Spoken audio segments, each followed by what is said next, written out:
Hey guys, welcome back to another video of Frost Inside. This is going to be another series which I am going to start. Well, in the channel there are not many kind of videos related to Naruto, so I'm going to start this series which is called The Angel of Death, and I really like this one fanfic, so I like to share it with you. So those who are fans of Naruto anime, you can just check out on the description for the whole playlist if you are late or if you are whole new with me on going series, so you can just check out on description for the next part of the series.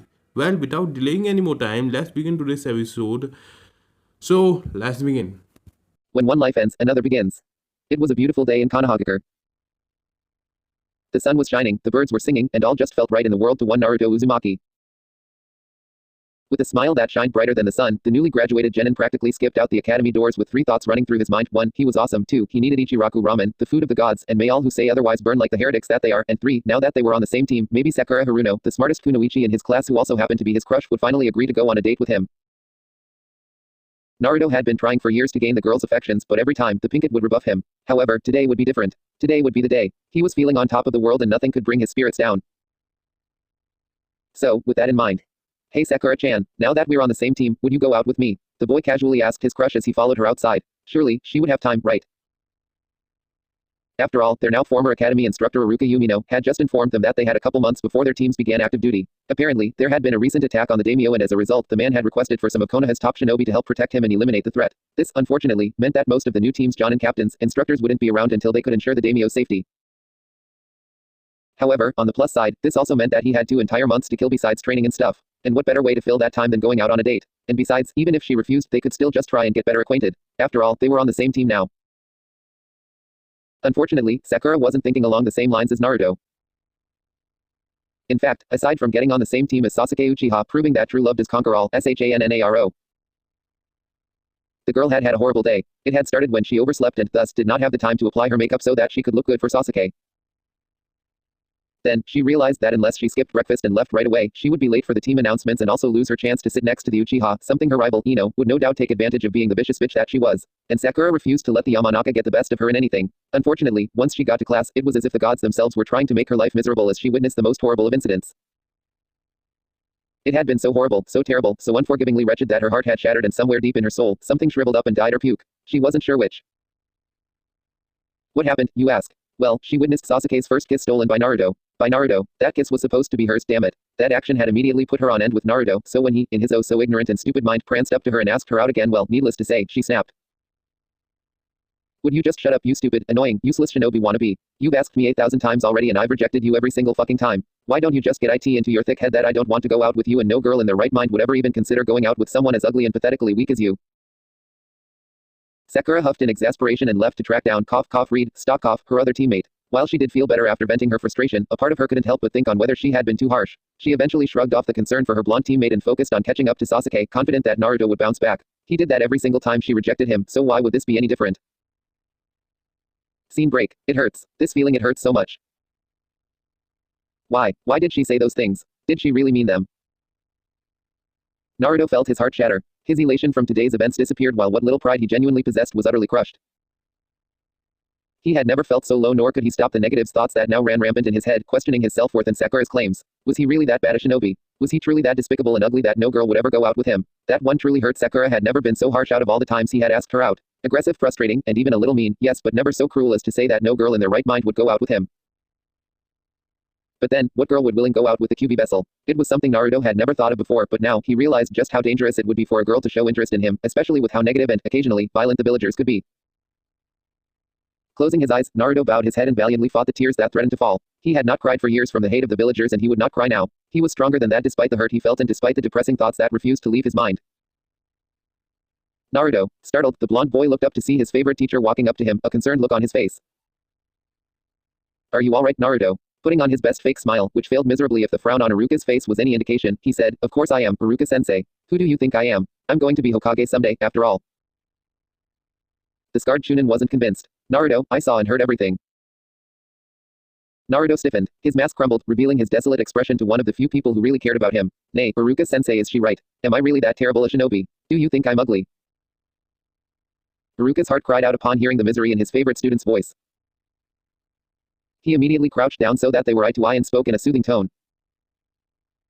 I am going to be totally honest with you, Naruto. What Sakura said and how she said it was unforgivable. I believe that you are a great person and that anyone would be lucky to have you in their life. I also think you have the potential to be a fantastic shinobi. After all, you saved me last night, didn't you? Naruto smiled hesitantly. But can you be better? Are there things you should work on? Absolutely. What do you mean? How do you think the Hokage got to where he is today? He trained. He never stopped learning. But Haruka-sensei, Naruto protested. I do train, and I learned the Cage Bunshin last night. Yes, you did, but how well do you know your new jutsu? Do you know all its strengths and weaknesses? What about its limits, its variations and uses? Did you know that a Cage Bunshin can be dispelled after one good hit? Naruto's eyes widened. He had not known that. After all, the only time he had used the technique was back in his fight against Mizuki, and the traitor never got the chance to fight back, let alone disperse one of his clones. Did you know that whenever a clone dispels, anything it learns mentally will be transferred back to you? That surprised the Jinchuriki even more. There's a lot more about that technique, or any technique for that matter, that you need to know before you can really say you've mastered it. This is just one of the reasons why you must never stop training or learning if you want to get stronger. I think I understand, Haruka-sensei. Good, that's all I ask. Anyo, is there anything else I should work on? Haruka smiled. No matter how strong a shinobi becomes, there is always something that can be improved on. For you, I'd recommend working on your Bukijutsu, your chakra control, and especially your taijutsu. I don't know why you chose not to learn the academy style, but your own fighting style looks more suited for a brawler, and that won't cut it in a fight with a shinobi. Naruto made a face, but the academy style is so boring, and it always felt uncomfortable to me. Now there was a head scratcher. As far as Haruka knew, there weren't many taijutsu styles available at the shinobi library, at least none he could think would fit the blonde. Well, perhaps you can go ask the Hokage. I'm sure he has a couple scrolls on taijutsu styles you can learn. Naruto nodded. It was worth a shot at least. I would also recommend you getting a different uniform. What's wrong with what I'm wearing? The boy asked, looking down at his clothes.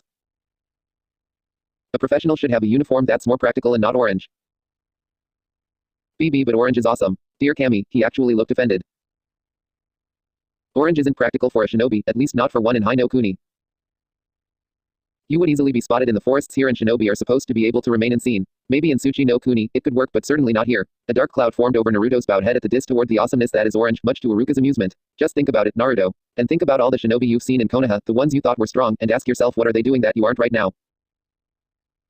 Now that was an interesting question, one that Naruto couldn't help but mull over his head.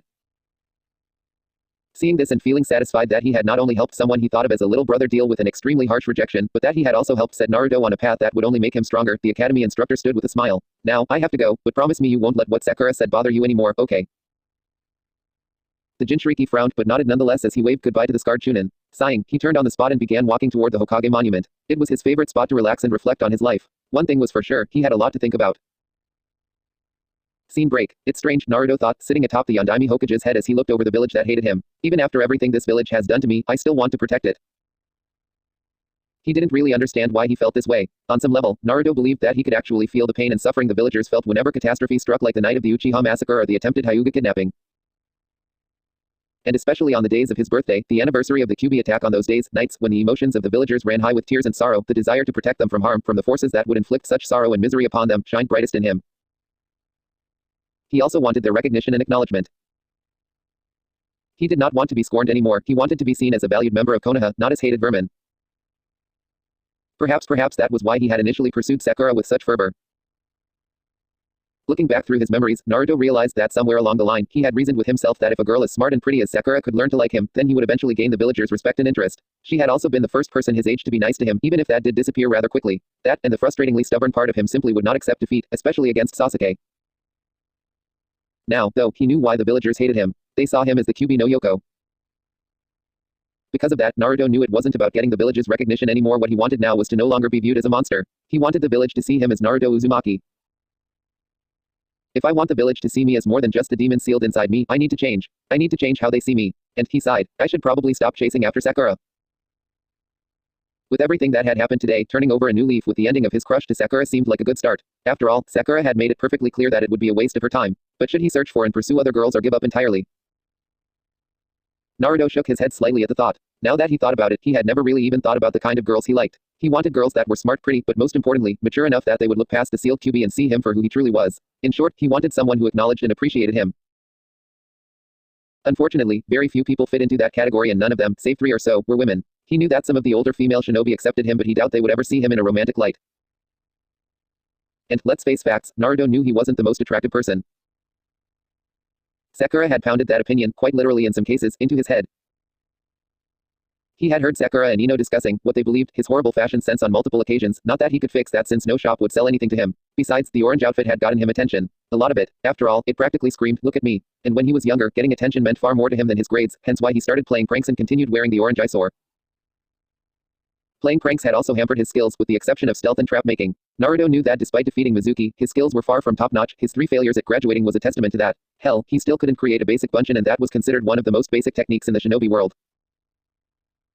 All in all, Naruto could see that he wasn't someone a girl would stop and look at. And until he could fully change himself into someone worth respecting, he realized it would probably be best to just give up on women for the time being. And instead, focus on becoming a true shinobi of Konoha. But where to start? Thinking back on what Iruka had said, Naruto tried to recall all the strong shinobi he had ever met. The ones that stood out in his mind were the Hokage, obviously, and a few Jonin and Anbu he had interacted with. What did they have that he didn't? Experience. That was the first and most obvious thing he could think of. But it was also the one thing he couldn't get until he was put on active duty. He also knew that they trained constantly. Every day they weren't on a mission or injured, they were out training and improving their skills. What did he do? Goof off, play pranks, and boast about how he would become Hokage without ever putting any real effort into his training. That was not something a respectable shinobi would do. He would definitely be changing that, but what else was there? I don't know. Maybe I should ask Gigi. Yeah, that sounded like a good idea. Well, after he got a bite to eat and tried changing his outfit. Even though the Sandaime has and always will be his surrogate Gigi, the man was still the Hokage, so showing a little decorum wouldn't hurt. Besides, he was trying to be more professional. Better to start sooner than later. Scene break. Orange. Orange. And what do you know, more orange. He had absolutely nothing that wasn't orange save for a few shirts, shorts, and pajamas. Naruto also noted that aside from the jumpsuit, he didn't have anything that would be considered practical for a shinobi. The several t-shirts and shorts he had simply weren't designed with durability in mind. They'd probably fall apart after a single training session, if that. His only option would be to buy new clothes, and that alone made him worry. None of the shopkeepers had let him buy anything from them and had promptly kicked him out, some literally. Perhaps some of the shinobi-only stores would let him in. He had a reasonable amount of money saved up. Naruto quickly left his home in search of a proper store that sold ninja equipment. Predictably, the first couple stores immediately kicked him out the second they saw him. But as he approached the third store, Naruto had a thought: what if he looked like someone else? It was worth a shot. Henge no Jutsu, transformation technique. In Naruto's place was a totally nondescript-looking teen with long black hair, dark brown eyes, and a plain shirt and short outfit with his hidaye tied across his forehead to ensure the shopkeepers knew that he was indeed a ninja. Here goes nothing. Taking a deep breath, he entered the Higarashi's blades and armors, hoping to the ramen gods that he wouldn't get thrown out. However, as soon as he entered, all worries disappeared as he took in the rows upon rows of shinobi equipment throughout the shop. A large section of the store was reserved for all kinds of weapons and equipment, including different swords, kunai, shuriken, weights, and many other things that Naruto didn't recognize, let alone know the name of. He felt like he could get lost in this place and probably could spend hours looking at everything he didn't know or had heard about but never seen. For a young genin such as himself, this truly was the place to be, there was no doubt about it. It was at that moment the shopkeeper arrived. "Ah, welcome. How may I help you?" The shopkeeper stopped and studied him closely. Naruto immediately began to sweat, fearing that the man had figured him out already. His fears proved correct as the man brought his hand together in a hand seal and said, "Kai, release." Naruto mentally cursed as his illusion dropped and turned to leave the shop, already knowing he was going to get kicked out, only to feel a hand suddenly grip his shoulder. The shopkeeper frowned, having noticed how Naruto had immediately started to leave, and then at the fear on the boy's face the moment he touched his shoulder. Damn, the villagers really did a number on him. You would be ashamed of what they did to your son, Minato. "Where are you going, kid? I thought you came here to buy something," the man asked jovially. Naruto's jaw dropped. The only thing coming out of his mouth was a very articulate wah. "You'll catch flies if you keep that up, kid," the shopkeeper laughed. "And I know what you're thinking, kid. Don't worry, I ain't got no problems with you. BB, but what about the QB? Oh, so you know about your burden. Well, that certainly makes things a lot simpler. I, for one, have always respected the Yondaime's wishes, and I know he wanted you to be seen as a hero. Plus, I have full confidence in his sealing abilities." Naruto's eyes widened. "You are always welcome in my shop, Naruto." If possible, Naruto's eyes widened even further. He could also feel tears beginning to well up again upon finding another person who didn't see him as the demon. What's more was that this man owned a store and would not overcharge him. He hastily wiped away his tears and faced the kind man. "Thank you very much, sir," Naruto said with a bow. "You're welcome, Gaki. The name's Hideki Higurashi, owner of the Higurashi's Blades and Armors," Hideki said proudly. He was in his mid-40s, had dark brown hair, a neatly trimmed beard, and sharp piercing green eyes. The man was relatively well built, no doubt from working in the forge for so long, and was dressed in a simple shirt and pants. "So what you need?" "Anyo, I'm not really sure. Haruka-sensei said I should get a new uniform that looks more professional, but I'm not sure exactly what to get." "No worries. You just graduated, right?" Naruto nodded timidly. "Congratulations on that, by the way. Anyways, you'll definitely want a few basic weapon sets of kunai, shuriken, ninja wire, and explosive tags. As for your outfit, yeah, you need to ditch that. Seriously, kid, orange. What are you, colorblind?" Boy, orange is awesome. Why is everyone dissing the orange? Because as awesome as you think it is, it sucks. And I'll be honest with you, kid, the QB's fur was orange, a darker orange, but orange nonetheless. If you really want people to stop seeing you as the demon, not wearing that color would be a good start. Well crap, he hadn't thought about it that way. Anyways, you'll definitely want something that's durable and light. Black, gray, navy, and green are the best colors for when you're a genin, since you'll mainly be doing missions in Hino Kuni or nearby. Ah, I got it. Come with me. A mere half hour later, as soon as Naruto got home, he immediately donned his new clothes. Gone was the orange nightmare that he had once worn. He would hold a proper funeral for it later. Sniff goodbye, orange jumpsuit, and in its place was an outfit that looked befitting of a Konoha shinobi.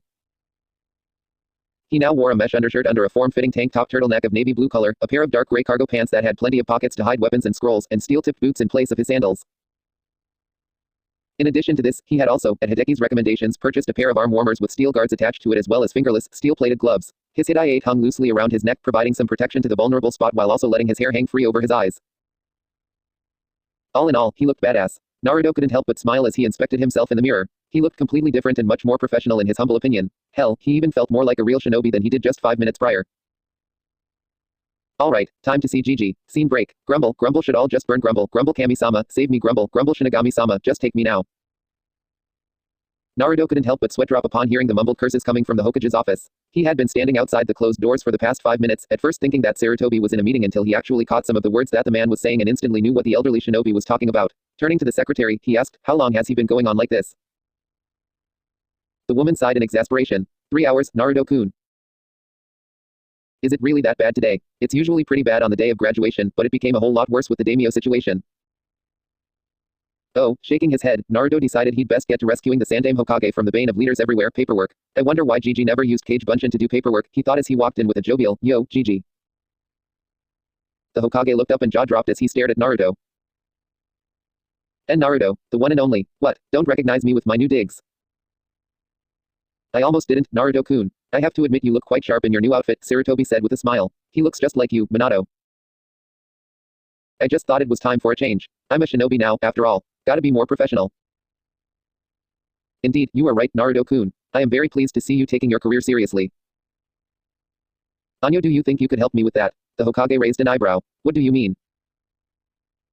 Well, I know our Jonin senseis aren't supposed to be back for at least 2 months and I wanted to use that time to get stronger. I'm just not sure how or where to start. In that very moment, Sarutobi had never felt more proud of his surrogate grandson than he did now. Well, tell me this, Naruto-kun, what do you think you need to work on? Lots of stuff, but Iruka-sensei said I needed to work on my taijutsu, ukijutsu, and chakra control the most. Problem is I don't know how to improve on my chakra control and the academy taijutsu style has always felt uncomfortable to me, and I don't know anyone I could ask to teach me.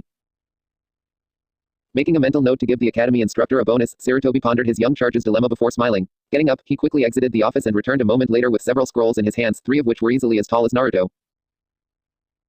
These scrolls here, the Sandaime started, gesturing to the larger scrolls, contain ancient taijutsu and kenjutsu styles dating back hundreds of years. The red scroll contains the teachings of the Rokushiki, 6 powers. It is a very powerful style that requires a high level of chakra control, but those who master it are said to be able to create blades of pure chakra from a single kick, make their bodies as strong as steel, and even jump multiple times in the air. Naruto's eyes widened, even as Sarutobi reached over and picked up a large green scroll. This scroll describes the style and techniques of Santoryu, 3-sword style, though there are other teachings of techniques that use fewer swords. Legend has it that the creator of this style was considered to be the greatest swordsman in all the lands before he died. Finally, we have this black scroll which describes a unique taijutsu style that only uses a person's feet and legs. This martial art is known as Kuroishi no Waza, black leg style, and was genuinely used for people who did not wish to injure their hands, like cooks, tailors, or blacksmiths. Despite how it sounds, this style is just as deadly and versatile as the others. Sugoi. Indeed, Sarutobi smiled. I will let you take one of these scrolls to keep and train in. What? I can't take all 3. The Sandaime shook his head. I'm sorry, Naruto-kun, but that would be showing a great deal of favoritism and as Hokage, I cannot do that. I am already doing more for you than I probably should. Besides, becoming strong is not about having more techniques. It's about mastering what you already have. Naruto cocked his head to the side in confusion. I think Iruka-sensei said something similar. And he is right, but how about a deal then? Whichever scroll you take now, if you can show me by the time your Jonin-sensei returns that you have a solid foundation in the basics, I will let you take one other. Really? Yes, really, but you'll have to train hard. No sweat, Gigi. You got yourself a deal. Excellent. Now which scroll do you want? And I want you think about it carefully before choosing. Naruto lapsed into silence, a deep thoughtful look on his face that surprisingly didn't result in his brain cooking. Which one to choose? He didn't have a sword nor could he afford one in the near future, so that automatically meant that the Santoryu was out. That left the Rokushiki and the Kuroishi no Waza. But both sound so cool. How am I supposed to pick just one? Wait, Gigi said he wanted me to think carefully before choosing. That must mean that one of them is definitely better for me right now, right? It made sense. Well, according to Iruka-sensei, my chakra control needs work, so learning the Rokushiki would be harder. I guess that's my choice then. I'll take the Kuroishi no Waza, Gigi. And why would you pick that one, Naruto-kun? Oh, was the Sandame testing him? Well then, Naruto wasn't going to disappoint. Well, you said the Rokushiki requires good chakra control, right? The Hokage nodded. Iruka-sensei said I needed to work on that, meaning that until I get better, I wouldn't be able to learn the style anyways. I also don't know how to use a sword, which means the Santoryu style is out as well. So that means the only one I can learn is the Kuroishi no Waza. The proud smile that spread across the Hokage's lips immediately confirmed to Naruto that he made the right choice. And you would be correct, Naruto-kun. The Rokushiki is a very difficult style to learn, and without the proper skill in chakra control, you would not be able to learn it at all. Perhaps in the future though, Sarutobi said, handing over the scroll for the Kuroishi no Waza. Now, before I tell you what's in these smaller scrolls, could you please channel some chakra into this piece of paper? What is it, Gigi? It's a special paper that will tell us what elements you are compatible with. Naruto nodded and began channeling his chakra into the paper. He watched as the paper glow blue for a brief second before it split down the middle, with both halves suddenly becoming soaking wet, much to the Hokage's surprise. To have two elemental affinities at such a young age, Naruto-kun, you will undoubtedly go far, the Sandame thought. It seems you have two very strong elemental affinities, Naruto-kun. Wind and water. That is quite rare for someone at your age. Now, these two scrolls each have AC rank jutsu for your respective affinities, and this scroll here will help you with your chakra control. I expect you to learn them well. I will, Gigi. Naruto promised. Thank you so much. You're very welcome, Naruto-kun. With a quick hug, Naruto turned to leave before suddenly remembering his old man's mumblings earlier. And with that came a devious idea. Nay, Gigi, what's it worth to you if I tell you how to defeat your paperwork? Sarutobi just stared. Did he really figure out the secret behind defeating paperwork?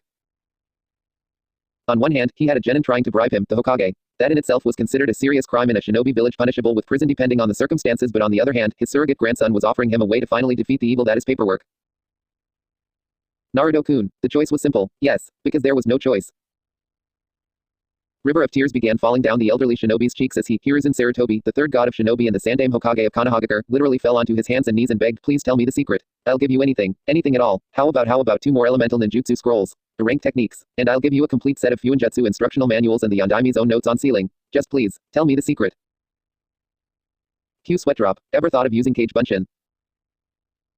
The old man just stared at Naruto slack-jawed. Silently, he handed Naruto 2 more scrolls and a stack of books before walking over to his desk. He then slowly pulled out a piece of paper that Jiraiya had given him long ago, saying that he would use it should he ever discover the secret behind defeating paperwork, and placed it on his desk. On that sheet of paper were the words "Bang Head Here," inscribed within a large circle. Stupid, stupid, stupid, stupid, stupid, stupid, stupid, Sarutobi muttered as he repeatedly slammed his head against the paper. Naruto could only sweat drop as he quietly exited the room. Scene break. As soon as Naruto got home, he immediately went to open the ninjutsu scrolls only to stop and frown. Iruka-sensei said that the things I need to work on the most is taijutsu, chakra control, and bukijutsu. He sighed. I really want to learn the ninjutsu, but it would probably be better if I focus on improving the areas I'm worst at first. I won't be strong if I suck at everything else, Naruto thought, looking mournfully at the smaller scrolls. He could practically hear his sensei telling him how becoming a good shinobi required more than just knowing awesome ninjutsu. So with that in mind, he turned to the taijutsu scroll. Rolling the scroll open, it only took Naruto 5 minutes to start cursing in equal parts frustration and awe. Apparently, this style required an absolutely obscene level of leg strength and flexibility to be used effectively, far beyond what Naruto currently possessed. I'm going to need weights, he muttered to himself. But how was he supposed to buy them? He didn't have any more money, and now that he was a genin, he was cut off from the village's orphan funds. Damn it, what am I supposed to do? His eyes fell on the stack of Fuinjutsu manuals and an idea popped up in his head. Maybe there's a weight seal or something in one of these books. Quickly creating a dozen clones, he had each one skim through the books as he went to get his calligraphy set. Yo boss, I found one. Hurrying back over, Naruto inspected at the complicated-looking seal that, if he was reading this right, would very gradually add weight up to a certain limit. In other words, it was exactly what he needed. Yosh, this is perfect. Everyone, grab a brush, some ink, and something to practice on. What are you going to do? One of the clones asked as it grabbed a dumbbell Naruto occasionally trained with at home.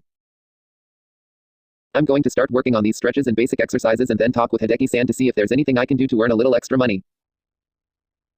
Oh, good idea, boss. I should be back soon though. Just keep working on th. Oh crack, boom. Sorry, Naruto's eye twitched. There was a hole in his floor, a hole created by a pair of boxers. The clone had stupidly decided to try activating his badly drawn seal, and the result was a ridiculous amount of weight that broke straight through the floor. He just hoped it didn't hit his neighbor below. Gah, what the hell is this? Where did these boxers come from? Why are they so freaking heavy? Somebody help, I can't move. Hellppp. Get to a training ground and keep practicing. I'll be right back. This is going to be a long day.